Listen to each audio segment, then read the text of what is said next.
W powszechnej świadomości Polacy jako jedyni w okupowanej Europie nie podjęli realnych form współpracy z niemieckim najeźdźcą.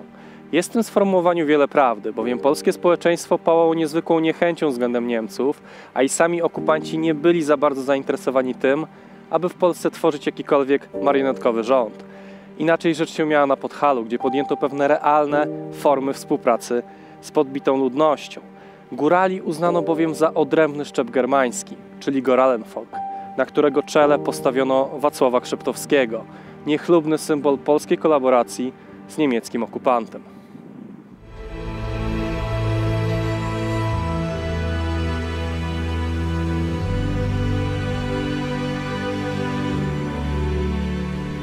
Dziękujemy wszystkim naszym patronom za wsparcie. Dzięki Wam nasz kanał zyskuje szansę na realny rozwój. Ty również możesz mieć wpływ na tworzone przez nas materiały. Dołącz do nas już dziś na platformie Patronite.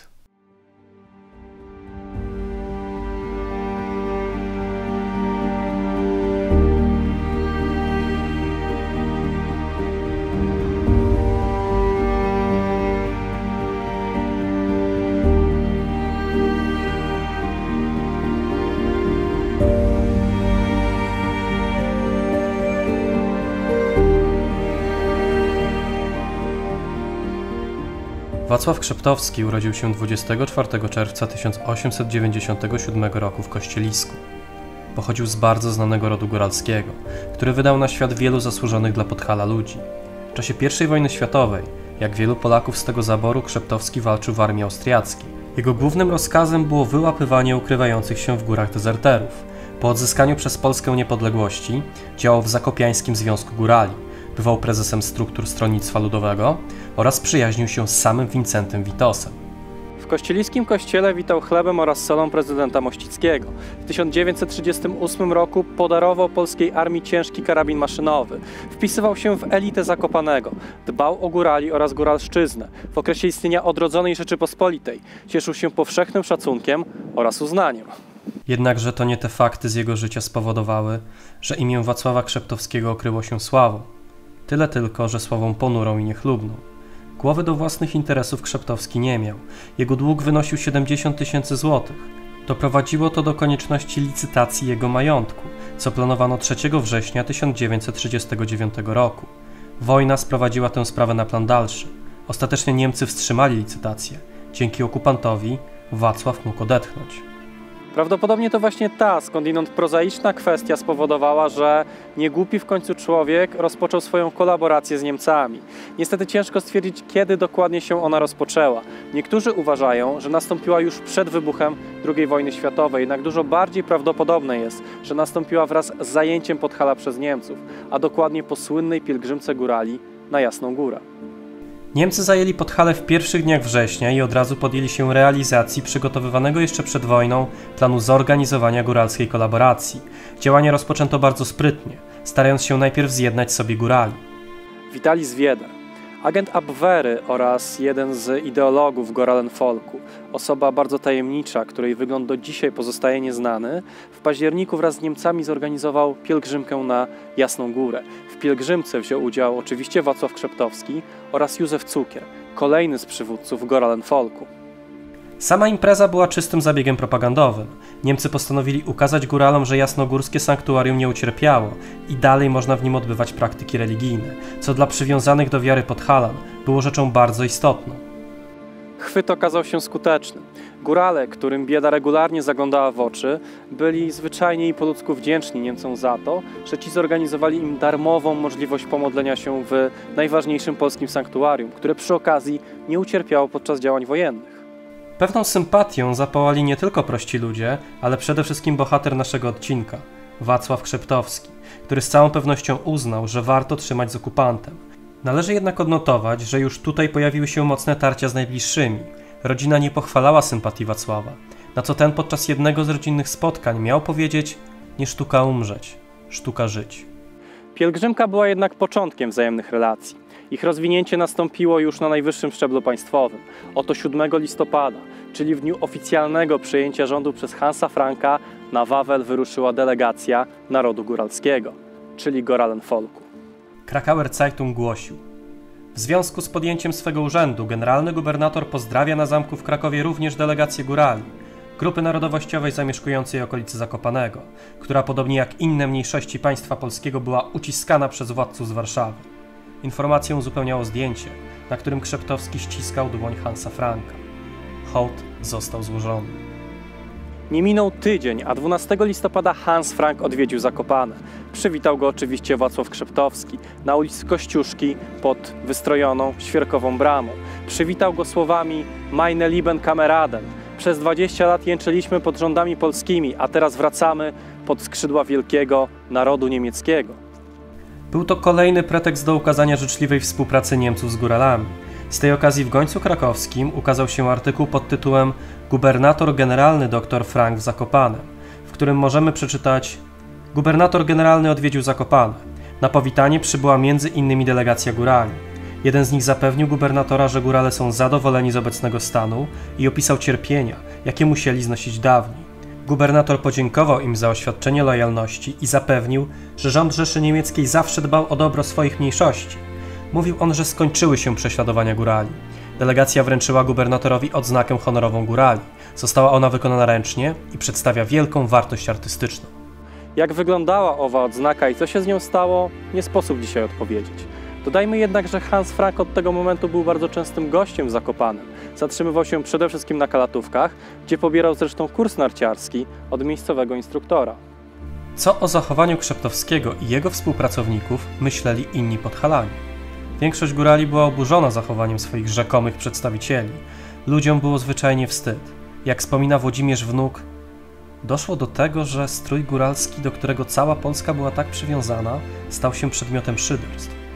Górale, udający się w czasie wojny do Krakowa, Warszawy czy innych miast, przebierali się w strój miejski, by uniknąć gorzkich chwil upokorzenia, wyzwisk i gwizdów. Zdarzały się nawet wypadki plucia na przechodzących ulicą górali. Tu i ówdzie odmawiano im sprzedaży towarów. Wielu górali było po prostu wściekłych. Na drzwiach domu Krzeptowskiego ktoś zawiesił kartkę z proroczą groźbą o treści „Wacuś, Wacuś, będzie zwisiał za coś”. Na tym nie zakończyły się relacje Wacława Krzeptowskiego z Hansem Frankiem. Do kolejnego spotkania doszło w hotelu Maraton, gdzie Wacław Krzeptowski do znudzenia powtarzał twierdzenia o prześladowaniu ludności góralskiej przez rząd polski przed wojną.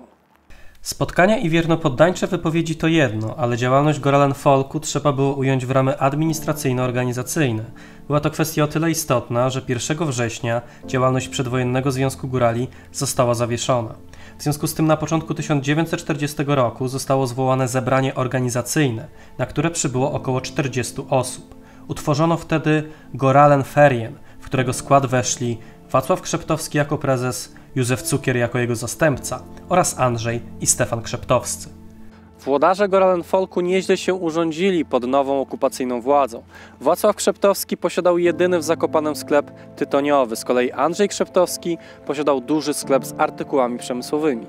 Światowy konflikt ulega eskalacji, sytuacja polityczna się zmienia. Na wschodzie trwa wojna między III Rzeszą a Związkiem Radzieckim. Niemcy potrzebują jasnych i zdecydowanych deklaracji ze strony swoich wasali.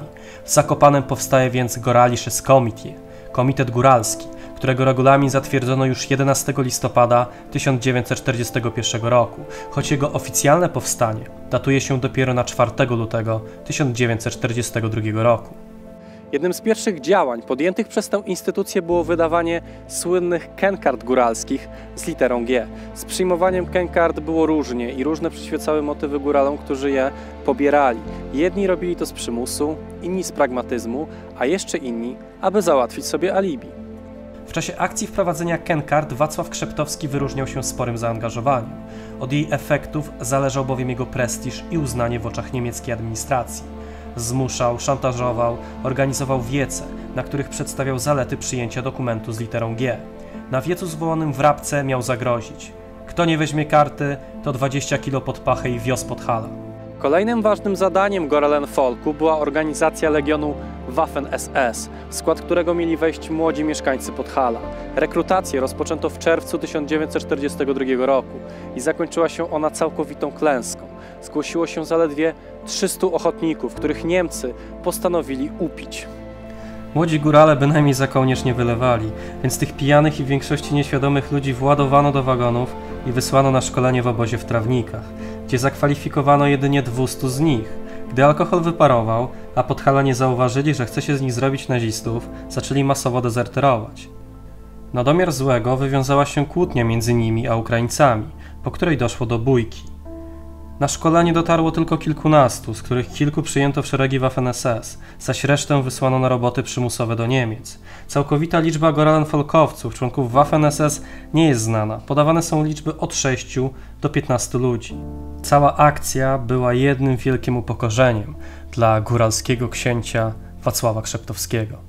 Należy równocześnie podkreślić, że Goralen Folk może odnotować na swoim koncie również pozytywne akcje, takie jak organizacja kuchni ludowych, pomoc biedocie góralskiej, organizacja leków, głównie insuliny, czy m.in. zwalnianie górali z robót przymusowych w Rzeszy Niemieckiej. Było to szczególnie istotne pod koniec 1942 roku, gdy na Podhalu wybuchła epidemia tyfusu. Nikt inny, jak właśnie Krzeptowski, organizował wtedy darmową pomoc lekarską. Warte odnotowania są również liczne zapomogi dla pogorzelców i biedoty, które znajdują swoje potwierdzenie w źródłach. Wacław Krzeptowski był również częstym gościem zakopiańskiego gestapo, które mieściło się w budynku hotelu Palace. Miejsce to było istnym piekłem i prawdziwym obliczem niemieckiej okupacji Podhala. Krzeptowski przychodził tutaj w celu otrzymywania poleceń, denuncjacji, ale również ratowania niektórych górali. W większości jednak ulegał presji swoich niemieckich przełożonych i gardził losem każdego, kto był ich więźniem. Dobitnie ukazuje to relacja Jadwigi Apostoł, żołnierki tzw. Konfederacji Tatrzańskiej, której członkowie skutecznie bronili honoru góralszczyzny. Pewnego razu, gdy sprzątała hol, zauważyła Weissmana w towarzystwie Krzeptowskiego. Siedzieli rozparci w fotelach, przy czym książę Podhala pluł co chwilę na podłogę, a strażnik kazał Jadwidze to sprzątać. Nic lepiej nie ilustruje pychy i zakłamania Krzeptowskiego. Upadek dwóch głównych inicjatyw Goralenfolku oznaczał również upadek Wacława Krzeptowskiego. Niemcy zauważyli, że cała idea Goralenfolku traci sens. Co więcej, ciężka sytuacja na froncie spowodowała, że na dalsze, wyrozumiałe prowadzenie tego eksperymentu III Rzesza zwyczajnie nie miała czasu. Coraz lepiej zorganizowane podziemie niepodległościowe skutecznie chłodziło zapał dla idei Goralenfolku, a niektórzy przywódcy ponieśli karę z rąk żołnierzy. Prym w wyrokach wiódł oddział partyzancki Grab, którym dowodził Wojciech Dusza pseudonim Szarota. Dowódca nie był amatorem. Do 1943 roku wykonał aż 22 egzekucje na zdrajcach i konfidentach związanych z Goralenfolkiem. Komitet Góralski został rozwiązany przez samych Niemców na początku listopada 1944 roku. Rozpoczęło się chaotyczne palenie dokumentów świadczących o działalności Goralenfolku. Podziemie nienawidziło Goralenfolku i nie było tu większych podziałów. Za zdrajców uważali ich wszyscy, od socjalistów po najbardziej skrajne ugrupowania prawicowe. Nic więc dziwnego, że błyskawicznie został wydany wyrok śmierci również na Wacława Krzeptowskiego. Już wiosną 1940 roku wyznaczono oddział zakopiańskiej ZWZ w celu wykonania wyroku. Do akcji jednak nie doszło. Zdaniem Wojciecha Szatkowskiego, autora monumentalnej monografii poświęconej historii Goralenfolku, do zamachu zwyczajnie dość nie mogło z racji olbrzymich konsekwencji, jakie spotkałyby Podhalan. Niemcy mieli przygotowane specjalne listy wybitnych mieszkańców, którzy w razie akcji dywersyjnych zostaliby natychmiast rozstrzelani. Fakt ten stawiał w szachu egzekutorów ruchu podziemnego. Latem 1943 roku powrócono do pomysłu likwidacji Krzeptowskiego. Do Zakopanego wyruszyła samodzielna grupa operacyjna Inspektoratu Armii Krajowej o kryptonimie Niwa, która dostała polecenie zasztyletowania Krzeptowskiego. Do akcji jednak nie doszło, bowiem dowódcę oddziału zmogła ciężka choroba. Do pomysłu powrócono raz jeszcze, mianowicie w grudniu 1944 roku, gdy na Podhale przybył oddział partyzancki Armii Krajowej Kurniawa, dowodzony przez Tadeusza Studzińskiego, pseudonim Kurzawa, który wykonał kilka wyroków śmierci na zdrajcach. Teraz przyszedł czas na góralskiego księcia. Równolegle rozkaz schwytania Krzeptowskiego otrzymał Rudolf Samardak ze zgrupowania Grunwald, działającego ściśle z partyzantką radziecką. Ostatnie miesiące niemieckiej okupacji Krzeptowski spędził po drugiej stronie Tatr. Poszukiwany przez władze okupacyjne i polskie oddziały partyzanckie, przez każdego uważany za zdrajcę, postanowił schronić się na Słowacji i tam, incognito, przyłączyć się do słowackiego powstania. Zaopatrzony w dolary, kosztowności i przede wszystkim egipskie papierosy, potrafił wkupić się w łaski radzieckiego oddziału partyzanckiego. Gdy zryw na Słowacji upadł, Goralenfürst postanowił wrócić na Podhale. Najpierw zatrzymał się na Stołach. Polana Stoły jest usytuowana na wysokości od 1300 do 1360 metrów nad poziomem morza. Możemy odnaleźć tutaj tradycyjne szałasy. Niegdyś było ich kilkadziesiąt. Do dzisiaj zachowały się 3 z nich. I to właśnie w jednym z nich ukrywał się Wacław Krzeptowski. Ostatecznie zszedł na Gronik, gdzie 20 stycznia 1945 roku został aresztowany przez polski oddział partyzancki. Zachowało się niewiele źródeł z tamtego dnia. Jednym z nich jest relacja dowódcy oddziału Armii Krajowej Kurniawa, który schwytał Krzeptowskiego. Pomiędzy nieznajomymi zwróciłem uwagę na jednego, pisał porucznik Tadeusz Studziński, dowódca oddziału. Wzrost 175 cm, tęgawy, łysawy, twarz dość pełna, z ryżawą szczeciną. Ubrany w słowacki mundur bez odznak. Gdy przyglądałem mu się milcząco, podbiegł do progu, uścisnął mi rękę obiema swoimi i rzekł pierwszy: Czołem, panie poruczniku. Czekam właśnie na Radka Samardaka. To mój przyjaciel. Jest teraz przewodnikiem rosyjskich partyzantów. Od jesieni razem żeśmy się ukrywali przed Niemcami. Jak zobaczyłem pana partyzantów, trochę się zdziwiłem, bo mam dziś odwiedzić towarzyszy radzieckich. Chciałem im przekazać sporo broni. Mówił mi Rudek, że broni i nabojów bardzo potrzebują. Rosjanie dziś nie przyjdą. Skłamałem ze względu na kobiety i dzieci. Tuż za progiem domu Krzeptowski chwycił mnie oburącz za ramię i spytał cicho: Panie poruczniku, chyba nie będziecie ze mną robić takich tam różnych badań, co? Ja jestem inwalidą z I wojny i starym ludowcem. Prawda, że nie będziecie mnie tam tego badać, co? Bo widzi pan, ludzie źle o mnie mówią, ale to nieprawda. Ja mam dokumenty, jak wiele dobrego zrobiłem. Co chwila szeptał do mego ucha ze wzruszeniem. Uważa się za człowieka wielkich zasług. Opowiadał o swojej półrocznej służbie w wojsku austriackim. Był ranny na ruskim froncie. Mówił o listach, jakie przez 4 lata otrzymywał od ludzi z podziękowaniami.